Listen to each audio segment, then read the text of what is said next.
à tous, c'est ma journée off. Je vous emmène une journée au cœur du Festival d'Avignon pour vous faire découvrir tout le meilleur. Les artistes se sont également prêtés au jeu de ma petite caméra pour vous faire partager leur Avignon avec au sommaire et dans le désordre Pierre Palman, qui nous parlera de son atelier qu'il a descendu à Avignon au théâtre d'Arthur Junio. La relève comique sera également avec nous, avec Arnaud de Samer et même Jérémy Ferrari. Les Chevaliers du Fiel, fidèles au poste, passeront nous faire un petit coucou. Également Cédric Chapuis, la révélation de ce festival, qui nous parlera de son spectacle qui mêle batterie et comédie. Et également enfin Salomé Lelouch, qui a écrit et mis en scène un spectacle avec Rachel Arditi, et les deux femmes viennent nous faire découvrir et partager leur aventure. Alors moi je dis ma journée off, et ben c'est parti. Parce que tu es toujours en train de te plaindre, en train de pleurer. Tu prends un petit peu des aliments comme ça, tu leur donnes des personnages, okay, tu leur inventes une histoire. Et après, non mais, je suis en train de t'expliquer le boulot. Et tu les fais parler, comme ça, sur une table. Tu fais parler quoi?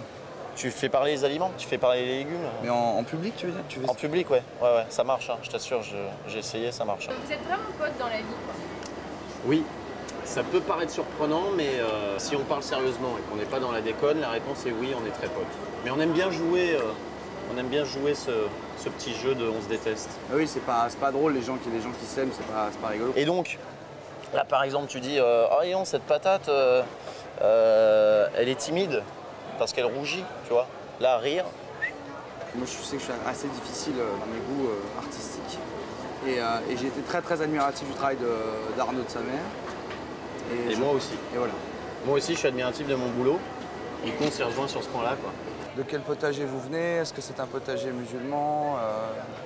Ouais, ou alors plutôt que de le dire toi, tu te caches derrière une carotte, tu fais parler la carotte. Sale radis noir. Sale radis noir. Et puis alors lui, la tomate, elle dit ah mais comment vous pouvez tenir ces propos? On dit pas un radis noir, on dit un radis de couleur. Je joue un prof d'éco qui monte sur scène quand je joue un spectacle, le spectacle que son meilleur ami rêvait de jouer. Sauf que ce meilleur ami-là, en question, il est décédé. Et juste avant de mourir, il lui a fait promettre à son pote de le jouer.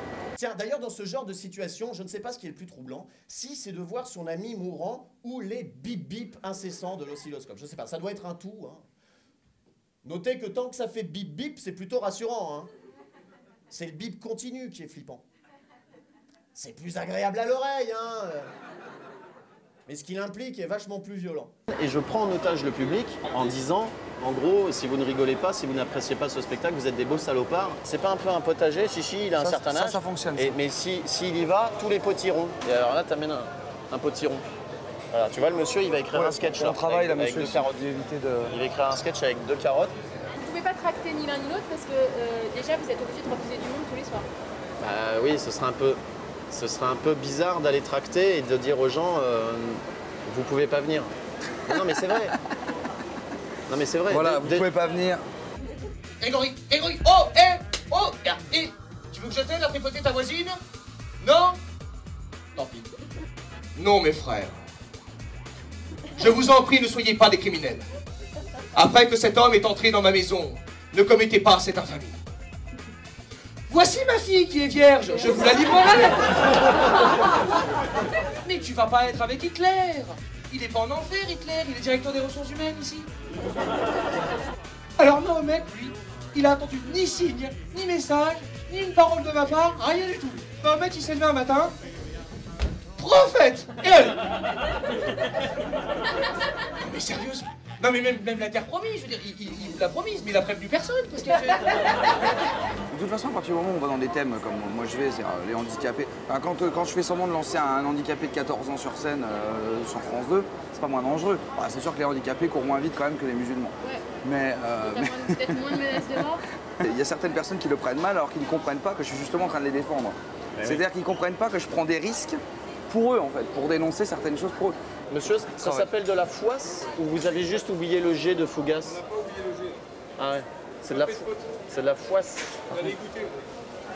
On dirait qu'elle est très jeune, la fille qui travaille ça, de faire travailler sa fille pendant les vacances. Là, ah oui, pendant l'été, c'est fou, les commerçants s'autorisent à faire travailler leurs enfants. Ils n'ont pas le droit, hein, c'est du travail au noir, de toute manière, même si c'est les enfants. Mes parents faisaient ça avec moi, je les ai dénoncés moi. Dans le spectacle, je ne me moque pas des musulmans, des juifs ou des chrétiens, je me moque des musulmans extrémistes, des chrétiens extrémistes et des juifs extrémistes. Après, il y a toujours des gens qui ne comprennent pas et ces gens-là, je les emmerde. il interprète la bêtise pour mieux la dénoncer. Effectivement, quand il y a des gens qui juste voient cette bêtise et la critiquent, tu dis, mais non, tu es en train de te tromper de colère. Oh. Ça s'appelle de la fougasse. C'est la fougasse sans jet? C'est de la fougasse sans jet. Ah, on sent qu'il manque quelque chose. Ça représente quoi Avignon pour toi quand tu l'as fait pour la première fois? Alors, eh ben, c'est l'Euro Disney du théâtre, quoi.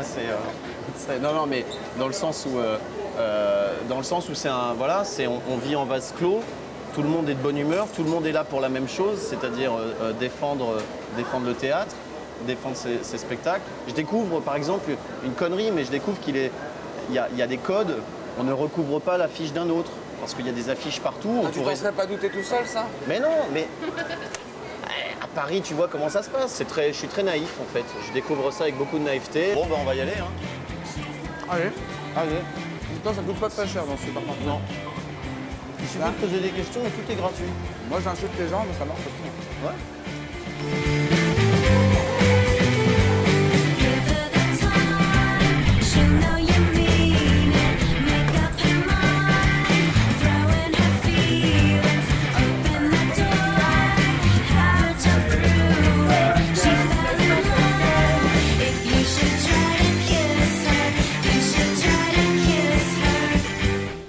Tout au Festival d'Avignon. On a commencé là dans une toute petite salle. On s'est endetté pour y venir et... C'était il y a combien de temps ça?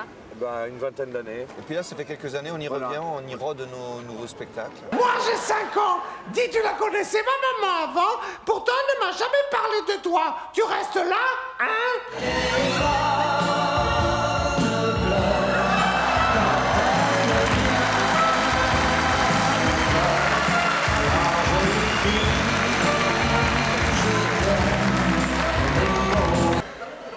Mon Dieu que ça te va bien. On dirait le vrai Claude François. Mon Dieu qu'elle est belle cette veste, elle brille, elle brille. Elle est en quoi? Elle est en peau de boule à facettes. Mon Dieu qu'elle est belle.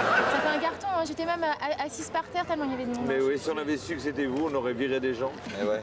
Ouais, alors Vacances d'Enfer, ça raconte quoi exactement? Bah, c'est une parodie de boulevard, en fait, c'est surtout un support, un prétexte pour laisser libre cours aux Chevaliers du Fiel, leur délire. Ouais, c'est un concept particulier dans le sens où on joue tous les rôles et on les joue, les costumes changent, les looks, les d'ailleurs, voix. je regrette que vous ne soyez pas venu avec votre veste en peau de boule à facettes. Ah ouais, ça fait un carton ça. Hein. Ouais, ça manque. Ça et le petit peignoir en satin, Ah là là, ça tue. C'est une croisière dans le thème avec Claude François. Ils sont sur le départ. Tous les gens qui partent en vacances, le jour du départ, ils sont sur les nerfs. Et là ça dérive, ça délire. Et voilà, c'est parti. Voilà, ça déconne. Ça dérape dans le couple et ça dérape aussi sur scène. C'est ce que je pense que les gens viennent voir surtout. Touche pas cette valise. Ne touche pas. Plutôt me passer sur le corps. Eh bien, parlons-en de ça aussi, tiens. Ça fait longtemps que ça n'a pas été la fête à Popol, quand même, hein? On se demande ce qu'il y a d'écrit, ce qu'il y a d'improvisé dans vos spectacles. Quand on vient voir. Justement, vous ne le saurez jamais. Ouais, il faut déjà, c'est pour ça qu'on a toujours beaucoup de monde, parce que les gens viennent au moins 2 fois pour voir ce qui est improvisé ou pas. Vous préparez des surprises pour le soir Oui, ça arrive, ouais. Moi j'aime bien faire ça. On se fait quelques pièges. Je prépare 2-3 répliques, ou alors une réplique d'un autre spectacle. Vous jouez Vacances d'Enfer et puis vous menez aussi un rythme d'enfer à Avignon. Hein. Avignon, mais toute l'année en fait. Avignon, ouais. Avignon presque c'est plutôt des vacances, parce que là d'un seul coup on n'a plus les trajets et tout ça. Tout le reste de l'année, on doit faire quoi 200 spectacles par an. En plus la radio tous les matins en direct. Et vous avez en plus un théâtre à Toulouse. Oui, vous voilà. Vous avez créé votre petit théâtre. Ouais, à nos débuts quand on galérait, on rentrait la nuit en voiture. Et on se disait tous les trucs qu'un jour on aimerait faire si ça marche. Alors on disait on aimerait bien faire l'Olympia. Alors bon, on l'a fait plusieurs fois, super. On aimerait bien faire un tube. Alors on a eu la chance de faire la Cime Camille, ça a été un tube. Puis de faire des spectacles qui marchent. Puis de temps en temps on disait, puis si on avait un théâtre, comment il serait? Alors il serait rouge avec un balcon, à l'ancienne, grand mais pas trop, confortable, avec un bon son. Alors on l'a fait. Qu'est-ce qu'on peut vous souhaiter de plus là maintenant? Là, on croise les doigts, on est sur un projet de film, voilà. Ouais, on a signé pour un long métrage. Voilà. J'espère qu'il va se faire parce qu'au cinéma, les choses sont lentes, nous on aime bien quand ça... Donc là... Voilà, ouais, nous souhaitait que ça se réalise, c'est le cas de le dire, le plus rapidement possible. Et de battre encore le record d'audience sur France 4 comme tous les ans. Qu'est-ce que vous allez faire là maintenant? Manger? Là, maintenant, on va aller manger. On a fait nos petites courses et tout. Ouais, pour une fois, on va manger chez nous. Ce qui est rare, je crois que ça arrive. Vous habitez ensemble, non? Oui, dans la même maison, là. Même maison. Oui. Bon, bon appétit. Super. C'est quoi votre prénom? Sabine. Quel dommage. On m'en avait parlé, ouais. Vous êtes beaucoup mieux que ce qu'on dit, parce qu'il nous avait dit que...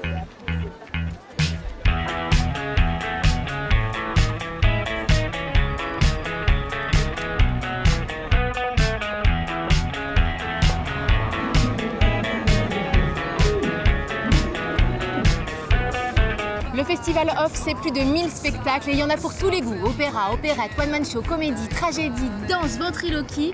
Et puis alors il y a du bon évidemment, il y a du moins bon. Mais nous quand même, rien que pour vous, on vous a sélectionné nos coups de cœur.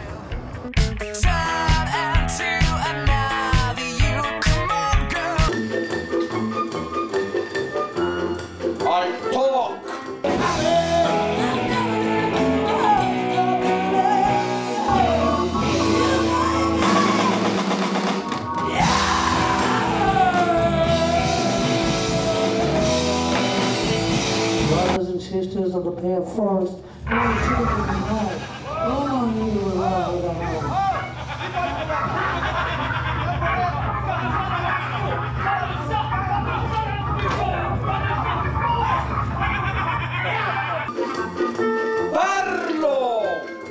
Actuellement, nous sommes ce qu'il y a de meilleur sur le marché de la poésie. Mais il faut savoir qu'avant, nous étions comme vous, des minables, des spectateurs. Et nous allions dans des cercles de slam de poésie, et ce côté très ouvert nous avait donné envie d'écrire notre tout premier texte. Eh bien, ça donnait ça.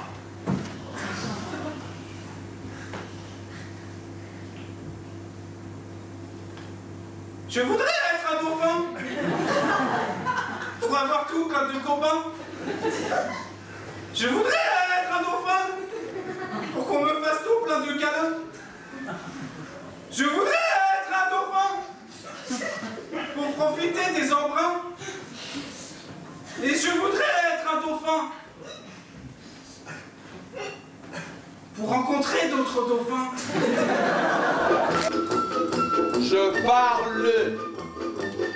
Ce sont vos collègues qui ne sont pas gentils? Oui. Eh oh, William, c'est tout ce que ça fait, toi. Hein. Ça te rend hystérique qu'il soit sale, mais qu'il soit mort, t'en as rien à foutre, bébé. T'as pas de cœur ou quoi? Oh, tu te calmes et tu me parles sur un autre ton. Il est très bien, mon ton. Et ton ton, à toi, tu l'entends, ton ton? Tu trouves ça normal de me parler comme ça? Tata, c'est merde! Ich spreche Deutsch! Karim est silencieux. Ça me plaît. Il sait déguster. Je déguste. Je n'ai jamais revu Romain. Patrick vient samedi soir. Sauf si je décommande. J'ai assez envie de revoir Mathieu. Je vais lui proposer qu'on sorte. Laurent ne mâche rien et je pèse mes mots. Jean se lave les dents avant de passer à table. Miguel, bizarrement, déteste les tapas. Mathieu veut bien sortir samedi prochain. I speak!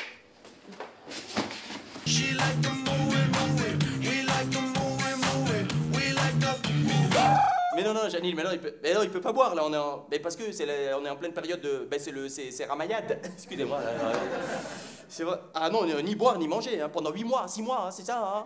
Ouais. Ah bah c'est écrit dans le Cormoran, c'est la loi, hein. Ah ouais, mais à la fin, c'est la fête, hein. Ah ouais, les gâteaux, les youyous, ça chante, ça danse, ça rigole, ils égorgent des gens, c'est les coutumes, hein. C'est la cuillère qui va à la bouche, et non la bouche à la cuillère! Oh madame, vous avez encore de beaux restes.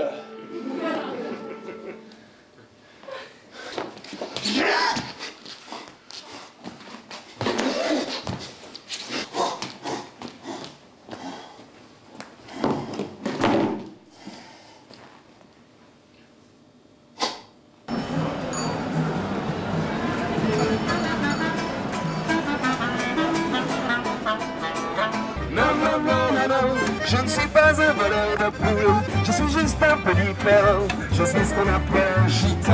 Hey, c'est une pièce géniale. Eh, ouais, on t'attend. Hein. Dépêche-toi. Eh, si tu viens pas pour le spectacle, viens pour la clim. Ouais, on t'attend.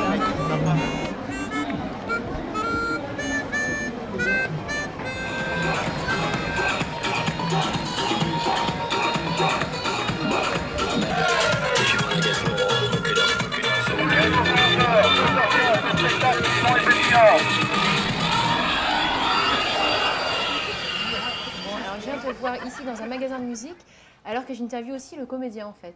Exactement. Hein, parce que tu fais un spectacle qui s'appelle Une vie sur mesure. C'est une histoire d'amour avec la batterie, c'est ça? Bah exactement, ça raconte l'histoire d'un jeune garçon, Adrien Lepage, qui est passionné de musique et de batterie. Il est à la limite de l'autisme et on comprend comment sa passion pour l'instrument l'a à la fois protégé du monde extérieur et en même temps ouvert aux autres. Je me suis mis à faire des bruits avec ma bouche et à tapoter sur tout ce qui me passait sous la main. Les tables, les chaises, mon petit frère. Je dis pas autiste, mais artiste. Oh, je prenais une gifle. Oh, j'étais déçu, c'était jamais en rythme. Finalement, si quelqu'un est passionné, si quelqu'un a envie d'assister à une histoire de vie, une tranche de vie qui parle de l'enfance, de rapport aux autres, de rapport aux parents, aux petits camarades, on a tous connu des personnes différentes et à nous de savoir si on a pris le temps de s'intéresser à ce qu'ils avaient à nous proposer comme vision différente du monde ou pas.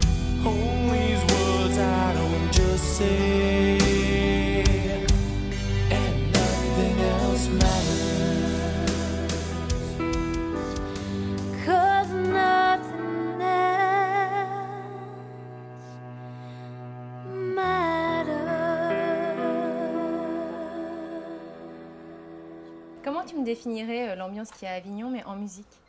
En musique? Ouais. L'ambiance à Avignon? Ouais. Alors l'ambiance à Avignon en musique, c'est...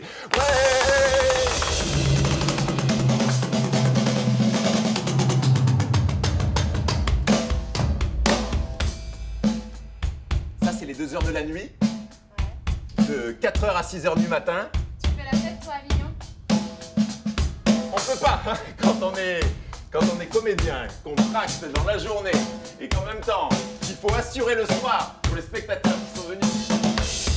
Ça, c'est déjà midi, ça. Je finis de tracter pour la part du matin. Ça, c'est le repas. Au calme, au frais. Ça, c'est le café, c'est sympa le café. Et après, ça repart. Là, t'es dans la rue, là? Là, t'es dans la rue, là, tu tractes, là.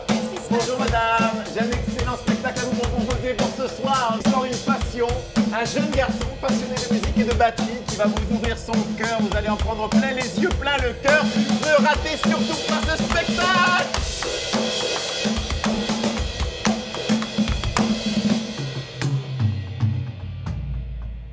Et là, on est où, là?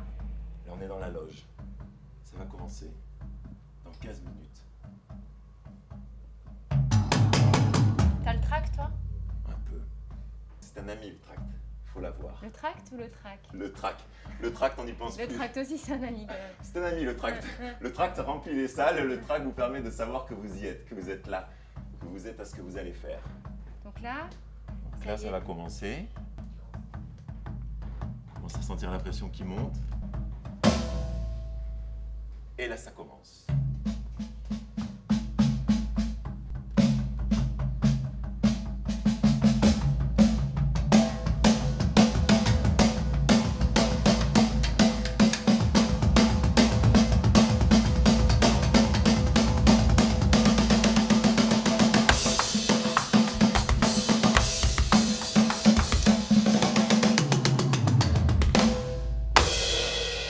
Et c'est le moment des saluts. Merci, bonsoir.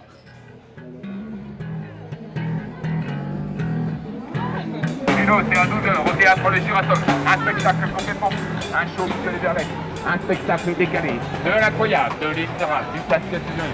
Bruno, il fait du piano à 15 mètres du sol. Un clown, un jongleur, un acrobate, un critiseur. My name is Mr. T. All these hating niggas ain't got nothing on me. Honestly, I gotta stay as fly as I can be. If you really... Allez-y, rapprochez-vous, mesdames et messieurs.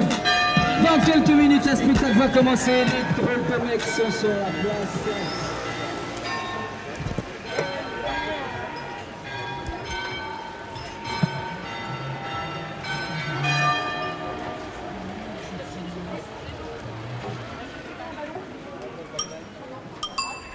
Alors, comment vous vous êtes rencontrés?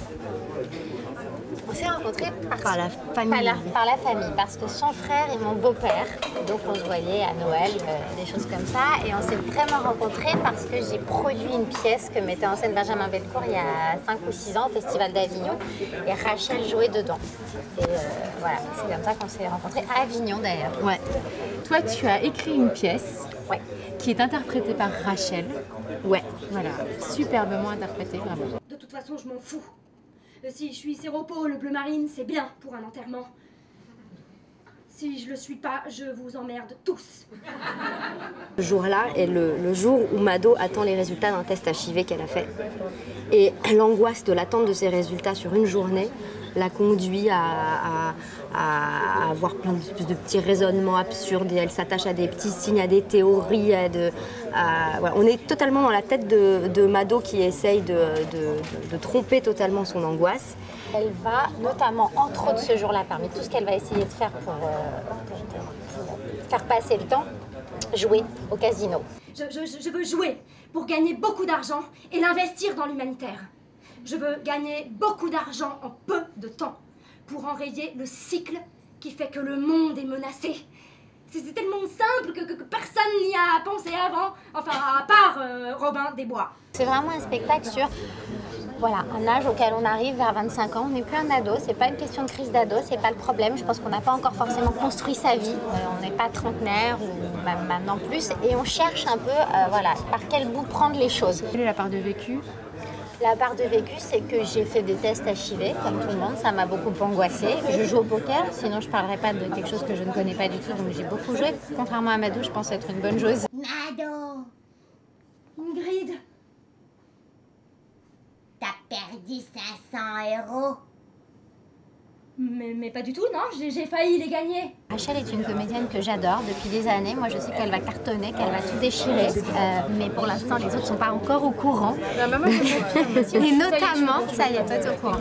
Et donc, notamment, j'avais envie de lui écrire un texte, parce que je savais que ce personnage lui plaisait. Comme on se connaît très bien, ça va très vite, on peut aller beaucoup plus loin dans les indications. Et il y a des acteurs super, je pense que je ne pourrais pas les diriger parce qu'on ne parle pas le même langage à ce moment-là sur le plateau. Avec Rachel, on parle exactement la même langue. Donc il suffit d'un mot, et comme on a passé beaucoup de temps en commun, d'une phrase, de lui dire tiens, tu te rappelles ce jour-là quand on était passé devant ce resto, tu vois cette personne, et ben c'est ça que je veux. Ah ouais, ok, d'accord, j'ai compris. Et ça, vous ne pouvez pas l'expliquer à quelqu'un avec qui vous n'avez pas un passé. Elle devait beaucoup d'argent, on pouvait plus lui faire confiance, elle mentait. Non, si. Vous faites la fête là ou pas du tout? Non, pas du tout, sinon on tient pas. C'est vraiment du travail. Pour toutes les compagnies, on se parle tous, on se croise et on se dit que c'est vraiment très très très crevant. Et puis ils ont investi leur argent, c'est eux qui font la diffusion, la production, l'organisation, en même temps ils jouent. En tout cas, merci beaucoup les filles, moi j'ai adoré. Ah bah tant mieux. Voilà. Putain, coup de vis. Oh. Ça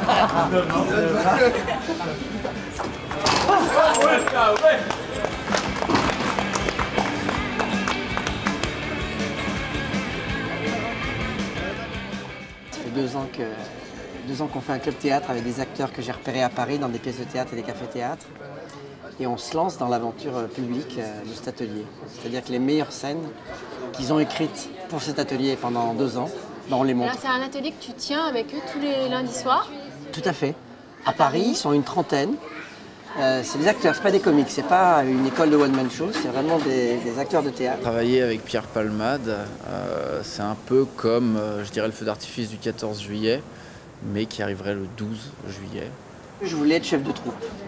Je l'étais quand j'étais petit à l'école, je faisais mon club théâtre, et j'ai perdu ça avec le one-man show, j'ai perdu ça avec, un peu j'allais dire la célébrité, m'a écarté de l'envie de groupe et du théâtre même, parce que la télé, le one-man show, ça vous aspire vers que le comique, et je voulais faire vraiment d'autres choses. Et là, je leur donne mon avis de spectateur. Bonjour Monsieur Choucroune. Ah bonjour ma petite dame, qu'est-ce qu'il vous faut? Alors, vous me mettrez 2 belles gousses d'ail, 3 clous de girofle, 2 poireaux... Excuse-moi, je me permets de t'interrompre quand même, si tu peux juste y mettre un tout petit peu plus de conviction, parce que vraiment tes poireaux, si tu les demandes comme ça, je pense qu'il va pas te les donner. Ah oui, pardon, excuse-moi, mais je pensais qu'on faisait juste comme ça une première lecture à plat. Ah mais si tu veux faire une lecture à plat comme ça, autant lire dans ta tête. Là je veux dire, sinon ça n'a aucun sens dans le travail qu'on est en train de faire. Ah je suis désolée. Non mais c'est pas grave, toi, je veux dire, je me suis impliqué, j'ai mis du temps à écrire cette pièce, j'ai pas fait ça à la va-vite comme un genre foutre. Non, non, t'as pas dit ça, mais je veux dire, quand tu me demandes tes poireaux comme ça en t'en foutant à moitié, j'estime que tu me manques plus ou moins de respect. Mais c'est pas grave, c'est pas grave. On reprend, on continue. Comment t'as eu l'idée? Tu t'es réveillé un soir, tu t'es dit tiens, en fait c'est ça le truc. En fait je me suis réveillé un matin. C'est vrai que longtemps je me suis réveillé un soir, mais je me suis réveillé un matin. Et non, c'est né aussi du fait que justement, je me sentais seul. J'avais arrêté un petit peu de bringuer la nuit, il y a 5 ans, et je me suis retrouvé tout seul, sans copain vraiment de ce métier. Je me dis tiens, j'ai envie de refaire une arrivée à Paris avec des potes acteurs. Et alors j'avais des potes célèbres d'un côté, mais je voulais aller chercher des acteurs pas connus avec qui on pouvait refaire. Je rêverais de faire comme le Splendide. C'est un petit peu la pomme dans le jardin d'Éden. C'est nul ça. Et donc tu as fait une sorte d'audition en fait, comment ça s'est passé au départ? Au début je suis allé moi-même les recruter. Parce que si je faisais une audition, Pierre Palmade demande des acteurs, j'allais me retrouver avec tous les imitateurs de Sarkozy. Et je demande des comiques, je ne veux pas faire une école du comique. Je trouve que le marché est saturé, je ne peux rien apporter à l'industrie de l'humour en ce moment. Donc là je vais en profiter parce que Pierre n'est pas là. Cette chemise, elle n'est pas à moi, elle est à carreaux. Voilà, ça fait du bien. Merci. Je suis allé voir des comédiens qui me plaisaient dans les théâtres, les cafés-théâtres. Je leur ai dit venez, pour de rien. Moi aussi je fais ça pour de rien, c'est bénévole. Et petit à petit, ils ont appelé leurs copains et c'est des auditions qui se font de bouche à oreille. Il faut être coopté un peu. Exactement, une espèce de franc-maçonnerie du théâtre. Tu nous as dit ouais, il y avait une piscine et tout, et c'est vrai qu'elle est là. On n'y est pas allé une fois encore, pour l'instant, Pierre. Moi, j'ai pas touché l'eau encore. C'est vraiment une troupe. Donc je voudrais pas qu'il y ait de méprise, de confusion, parce que là quelqu'un Palmade, comme même titre que Jamel ou Laurent Ruquier, dans un autre genre, ont présenté leurs humoristes. Moi je présente une troupe de comédiens. Il y en a qui pourraient voler en solo, mais à l'atelier c'est esprit de troupe. Il n'y a pas une tête qui dépasse. C'est le spectateur qu'il faut avoir dans sa salle quand on est comédien, parce que t'es bon public aussi. Hein. Je ris, je suis plus qu'un metteur en scène, je suis un spectateur actif, quoi. Je suis très très client d'eux. Et quand ils m'ont fait un truc améliorable, je leur dis. Ouais, je te sentais vibrer avec eux. Ah bon? Vous avez regardé le spectacle quand même? Vous n'avez pas regardé que moi. J'ai senti, j'ai pas dit j'ai vu. Bosser avec lui, c'est... Et vraiment, je trouve qu'il a... Voilà. Il y a une bonne ambiance? Bah, tu vas pas me dire le contraire, mais... Non. Il y a une mauvaise ambiance, je ne suis pas au courant. Il s'engueule derrière moi, dans mon dos. Je dirais que Pierre est quelqu'un de formidable.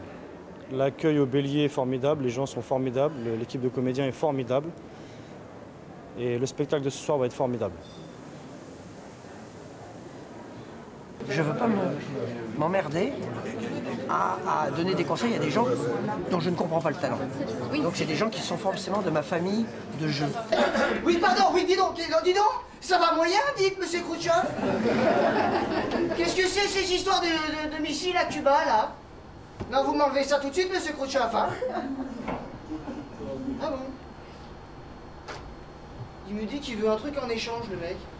En plus, il me dit oui, c'est mon anniversaire.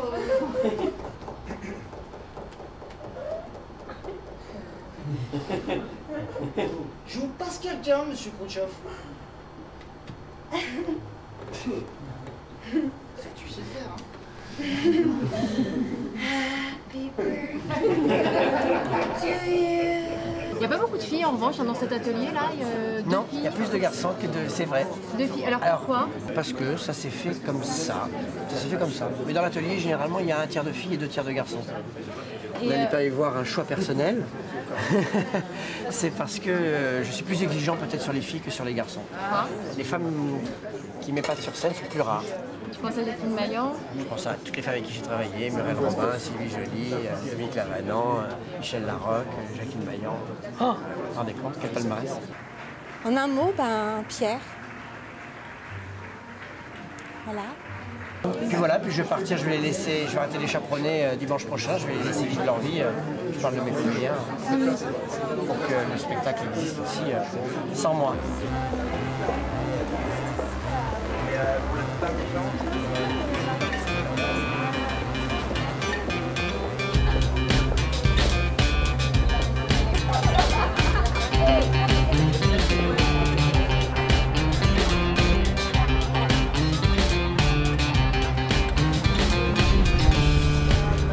La soirée théâtre continue sur France 4. On se retrouve tout de suite en direct du Palace avec Éric Antoine.